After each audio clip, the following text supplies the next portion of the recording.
power and the presence of the Holy Spirit will inspire you to prepare, not to be prepared less. A answer తెలియనటువంటి వాడిగా దద్దమ్మలాగా కూర్చుని నోటికి ఏదొస్తే అది చెప్పి పరిశుద్ధాత్మ చెప్పాడు అని చెప్పటం కోసం కాదు పరిశుద్ధాత్ముడు మనకి ఇవ్వబడింది. పరిశుద్ధాత్ముడు మనల్ని ప్రిపేర్ అవ్వమని చెప్తాడు. స్టేజ్ ఎక్కటానికి ముందు you need to be prepared. Mic పట్టుకోవటానికి ముందు you need to be prepared. ప్రజలతో మాట్లాడటానికి ముందు you need to be prepared.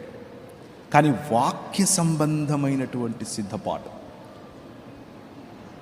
ఏదో యూట్యూబ్లో కొన్ని మాటలు విని, వికీపీడియా చదివి, గూగుల్లో సెర్చ్ చేసి క్రీస్తు గురించి నేను మాట్లాడతాను అని అనుకుంటే you will be at fault.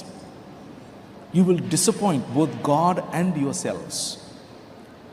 వికీపీడియాలు, యూట్యూబ్లు,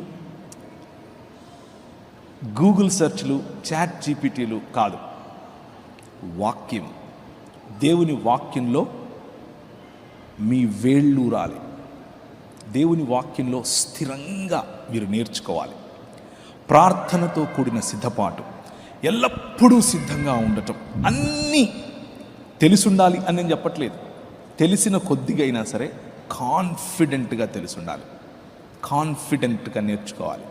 కాన్ఫిడెంట్గా ప్రజలతో మాట్లాడగలగాలి. ఇలా సిద్ధపాటు కలిగి ఉండటాన్ని అపాలజెటిక్స్ అని పిలుస్తారు.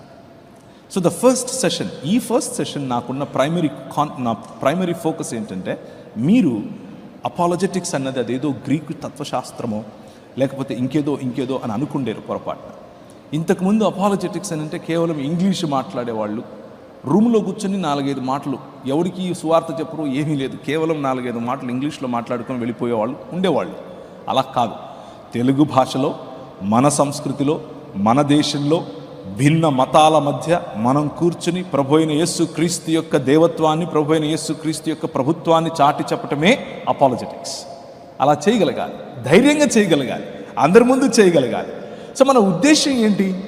మన ఉద్దేశం నేను నిలబడుకుని నాకు ఇంత జ్ఞానం ఉంది చూడు అని చూపించుకోవటం కోసం కాదు. మన ఉద్దేశం నేను ఇంత మాటకారిని చూడు అని ప్రజల ముందు చెప్పుకోవడం కోసం కాదు. మన ఉద్దేశం వాదనను గెలవటం కాదు. మన ఉద్దేశం వ్యక్తిని గెలవటం. మన ఉద్దేశం ప్రేమను చాటి చెప్పటం. మన ఉద్దేశం మన రాజు, ఆ రాజుకు తగినటువంటి మాటలను చెప్పటం. ఆ రాజుకు తగినటువంటి హుందాతనంతో క్రీస్తు ప్రేమను చెప్పటం. హుందాతనం మర్చిపోయి లోకల్గా చాలా